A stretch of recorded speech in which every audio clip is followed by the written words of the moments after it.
আশা করি তোমরা ভালো আছো, এই কথাটা আজকে আমি বলবো না।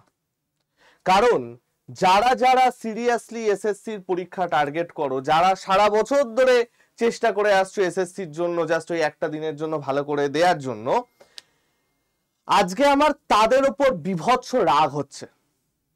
আর যারা ওই বাবার পয়সায় নেট ভরিয়ে কমেন্টে একগাদা ভুলভাল জিনিস লিখে চলে যায়, নিজেকে বিশাল বড় একটা বিশাল বড় সংগ্রামী বিদ্রোহী মনে করে, তাদের কথা তো আমি ছেড়েই দিলাম। তাদের দূর দূরান্তে পাওয়া যায় না, তাদেরকে আমি ধরি না, তাদেরকে আমি অ্যাসপিরেন্ট বলো কিচ্ছু বলে মনে করি না।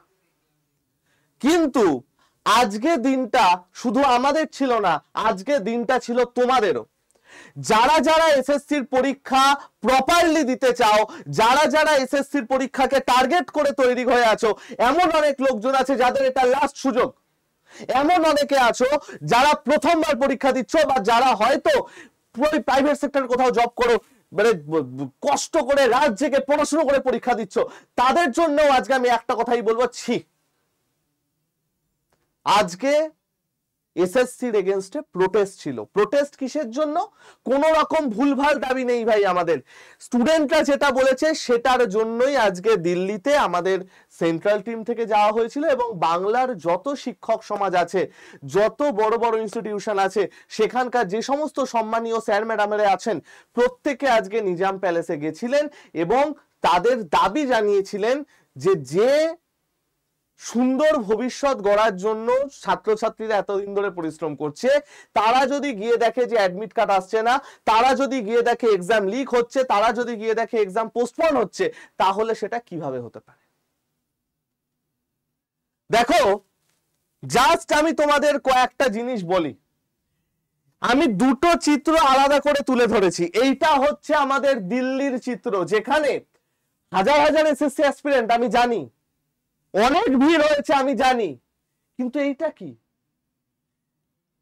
এরাই কি তাহলে শুধু যারা আমাদের পাশে এসে দাঁড়াবে? এরাই কি, এই কম সংখ্যায় কি শুধু সেই সংখ্যা যাদেরকে দরকারে আমরা আমাদের পাশে পাবো? কাদের পড়াচ্ছি আমরা? কাদের জন্য লড়ছি? কাদের জন্য ফেসবুকে দিচ্ছি? কাদের জন্য নিজেরা টুইটার ক্যাম্পেইন করছি? কাদের জন্য করছি? খালি এই মুষ্টিমেয় কিছু লোকের জন্য যারা জাস্ট কমেন্ট করে দিয়ে চলে যাবে? তাদের এগেইনস্টে তো কাউকে একটা কথা অবধি বলতে শিখি না। কি করে তোমরা আশা করো তোমাদের হয়ে আমরা বলবো? তোমাদের ভাড়া করা লোক তো আমরা নই। অ্যাডমিট কার্ড আসছে না, মাউস কাজ করছে না, কোশ্চেন একদম পুরো ব্ল্যাঙ্ক হয়ে আছে। সারা বছর ধরে পড়াশোনা করে একদিন গিয়ে 500 কিলোমিটার দূরে যাচ্ছি আমি পরীক্ষা দিতে, গিয়ে দেখছি আমার এক্সাম ক্যান্সেল হয়ে চলে আসছে first day first shift. Sir আপনার তো দিল্লি স্যারদের মতো যাচ্ছেন না। আরে ভাই, তুই কি করছিস? তুমি কি করছো? আপনি কি করছেন? If you want the change, be a part of it. কোথাও তোমাদের হয়ে কেউ দাঁড়াবে না তোমরা যদি নিজেরা নিজেদের জন্য না দাঁড়াও। আজকে যখন আমাদের হয়ে শুভেন্দু স্যার, অপূর্ব স্যার গেছিলেন, আজকে যখন অনলাইনে আমি টুইটার ক্যাম্পেইনের জিনিসপত্র তৈরি করছিলাম, যাদের জন্য আমরা লড়ছি তাদেরকেই আমরা পাইনি। কালকে অপূর্ব স্যার ইউটিউবে বলে দিলেন যে যদি ভাগ্য ভালো থাকে তোমাদের সাথে নিজাম প্যালেসে দেখা হবে। সেই জন্য আবারও একবার তোমাদের সুযোগ দিচ্ছি। আমরা আমাদের দিক থেকে দাঁড়িয়ে যত সম্ভব যতটুকু করা সেটা করছি। পরীক্ষা যারা দেবে তারা যদি কথা না বলে আমরা কিছু করতে পারবো না। দেখো, আমাদের মেজর যে ইস্যুগুলো তৈরি হয়েছিল, ফার্স্ট অফ অল তো কি অসাধারণ অবস্থা। দেখো, এইগুলো নাকি আমাদের এক্সাম সেন্টার। আর আরেকটা জিনিস এইখানে দেখো, এই ছবিটা এখন খুব ভাইরাল হচ্ছে। সেন্টারের বাইরে একজনকে দেখা গেছে, সেন্টারের ভেতরে পরীক্ষা দিচ্ছে, লোকজন এরকম ভাবে রিল করছে, সেটা ভাইরাল হচ্ছে। কতটা অসভ্য লোকজন থাকলে কোন অ্যাসপিরেন্টের গায়ে হাত তুলে তার ওরকম অবস্থা করে দিতে পারে? এত সাহসকে দিয়েছে তাদের। শুধু তাই না, উল্টে এইরকম একটা দায় মানে দিয়ে দিয়েছে টিসিএস কে, যে এগুলো আমরা করিনি, টিসিএস নাকি লোক দিয়ে করাচ্ছে। তাহলে এতজন অ্যাসপিরেন্ট মিথ্যে কথা বলছে? কতগুলো ইস্যু আসছে। এতগুলো ইস্যু আসছে, সেই ইস্যু ঠিকঠাকও হয়নি, তার উপরে এসএসসি আবার নতুন একটা নোটিফিকেশন আউট করে দিল যে ভাই আমাদের আগস্ট মাসে 6, 7, 8 সেইখানে আমাদের স্টেনোগ্রাফির এক্সাম হবে আর হিন্দি ট্রান্সলেটারের এক্সাম হবে। কি করে হবে? আর সেই দাবিটা যদি তোমরা না করো, তোমরা যদি আমাদের পাশে না দাঁড়াও, তাহলে কি করে সম্ভব? যাই হোক, তোমাদেরকে তো বলে লাভ নেই, তোমাদেরকে আমি আগেও একটা সাপোর্ট চেয়েছিলাম, তোমরা সেটাও করোনি, তো তোমাকে আমি আর বেশি কিছু বলবো না। বাট যারা সত্যি চেঞ্জটার পার্ট হতে চাও, যাদের মনে সত্যি ভয় আছে নিজের ভবিষ্যৎ নিয়ে, যাদের হাতে আর কোনো অপশনস নেই, কে বলেছে আজকে এসএসসি তে হয়েছে কালকে রিলে হবে না? কে জানে আজকে এসএসসি তে হয়েছে কালকে ব্যাংকে হবে না? যদি হয় সামলাতে পারবে তো? সবাই সচ্ছল পরিবার থেকে আসে না, আমি নিজে নিম্ন মধ্যবিত্ত ফ্যামিলির ছেলে। তো প্রশ্নটা তোমাদের, ডেসক্রিপশন বক্সে একটা টুইটের লিংক দেওয়া আছে, প্রত্যেকে নিজের নেট যেটা খরচ করে ভুলভাল কমেন্ট করো, নিজেকে বড় বড় একদম মানে বিশাল বড় কেউ একজন মনে করো, সেই নেটটা খরচ করে টুইটার ডাউনলোড করবে।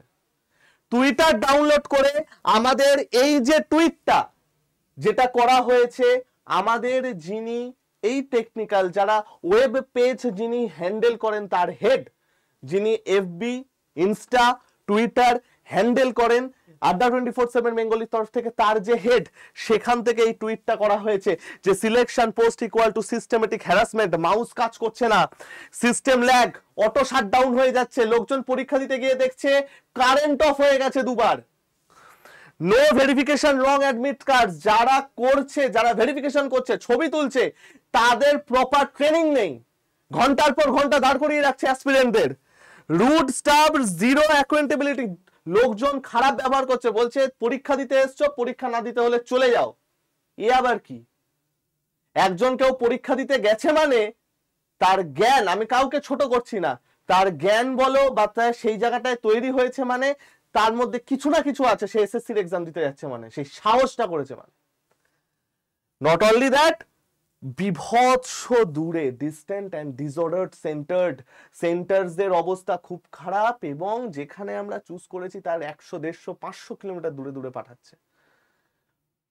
তো এইটার এগেনস্টে আমরা টুইট করেছি, কারণ আপকামিং যে এক্সামগুলো আসছে সেটা যে ক্যান্সেল হবে না তার কোনো গ্যারান্টি নেই, হতেই পারে ক্যান্সেল। আর ভাই হোক ক্যান্সেল, 2 মাস পরে পরীক্ষা হোক, 1 মাস পরে পরীক্ষা হোক, without any leak, without any ভুলভাল জিনিসপত্র, প্রপার পরীক্ষা হোক, যাতে আমি যদি আজকে নিজের মতো পড়াশুনো করে যদি 110 অ্যান্সার করে দিয়ে আসতে পারি, আমার নিজের মনে স্যাটিসফ্যাকশন থাকবে যে হ্যাঁ ভাই অন্যের কোনো কিছু দোষ নেই। আজকে আমি পরীক্ষা দিতে দিতে দিয়ে যদি দেখি আমার সিস্টেম অফ হয়ে যাচ্ছে, আমার লাইট অফ হয়ে যাচ্ছে, আমার পুরো মানে লোডশেডিং হয়ে যাচ্ছে, তাহলে কিন্তু আমার মনে একটা আফসোস থেকে যাবে। কে জানে এটাই তার লাইফের শেষ পরীক্ষা, হয়তো এরপরে পার হয়ে যাচ্ছে। তো আর ওয়েট করো না, ডেসক্রিপশনে টুইটারের লিংকটা দেওয়া আছে, এই টুইটের লিংক দেওয়া আছে, তোমরা প্রত্যেকে সেটা টুইট করবে এবং রিটুইট করবে, কারণ আমাদের টার্গেট বা আমাদের ইচ্ছে, যারা আমাদের সাথে যুক্ত আছো বা যারা নেই, তাদের সবার প্রতি আমরা যাতে একটু জাস্টিস করতে পারি। তো আমরা ফার্স্ট পদক্ষেপটা নিয়েছি, এবার ব্যাক তোমাদের লাগবে। তাহলে এবার তোমাদের উপর আমরা দায়িত্ব দিলাম দুটো জিনিসের। নাম্বার 1, আমরা এত কিছু ঢাকঢোল পিটিয়ে করি না, করে দেওয়ার পরে দেখাই যে হ্যাঁ ভাই আমরা করেছি, আমরা ছিলাম, হয়তো ঢাকঢোলটা পেটানো উচিত, না হলে তোমাদের কাছে যাবে না। কিন্তু যাই হোক, ফার্স্ট অফ অল প্রত্যেকে নিজে টুইটার ডাউনলোড করে এটাকে রিটুইট করবে, তারপরে আবার আনইনস্টল করে দাও, কিন্তু এটাকে রিটুইট করবে। নাম্বার 2, আর একবারও আমাদের দিকে আঙুল তোলার আগে নিজেকে প্রশ্ন করবে তুমি কি করেছো, আর কে তোমার এটা ভাবার মতো একটা অডাসিটি দিয়েছে যে তোমার হয়ে আমি করে দেবো বা আমরা করে দেবো। চলো, এটুকুই আজকে কথা বলার ছিল। বাকি আমাদের ফ্রি ক্লাস চলছে, অবশ্যই আমাদের ফ্রি ক্লাসে তোমরা জয়েন হতে পারো। আমাদের আড্ডা 24/7 বেঙ্গলি চ্যানেলে আমাদের কমপ্লিট ফ্রি ক্লাস চলছে। তোমরা এখান থেকে আপকামিং এসএসসির জন্য প্রস্তুতি নিতে পারো এবং এর যে প্লেলিস্ট আছে সেখানে গিয়ে অসাধারণ অসাধারণ ক্লাসের সমস্ত কিছু ধরে একদম প্র্যাকটিস শুরু করতে পারো এবং আমার যে কমিউনিটিটা আছে সেই কমিউনিটিতে জয়েন হয়ে যেতে পারো। আমি আইবির সমস্ত কটা পরীক্ষার সব কটা শিফটের এক্সামের পিডিএফ আমি কিন্তু আপলোড করে দিয়েছি এবং আরো সেরা সেরা জিনিস আপলোড করি। তো বন্ধুগণ, কমিউনিটির লিংক ডেসক্রিপশনে থাকবে, টুইটার লিংক ডেসক্রিপশনে থাকবে। তো এইবার প্রশ্ন তোমাদের কাছে থাকলো যে আমরা আমাদের হয়ে যত সম্ভব করেছি, তোমাদের থেকে আমরা কতটা সাহায্য পাবো। আসছি, ভালো থেকো, সুস্থ থেকো, শরীর ফরীর ঠিক রেখো এবং যেখানে আমাদের দরকার সেখানে যদি তোমরা পাশে না দাঁড়াও তাহলে আর কি বলবো। তাহলে এত কিছু খাটনি, এত রাত জেগে নোটস বানানো, এত কিছু করা, কোনো লাভ নেই তার। চলো টাটা।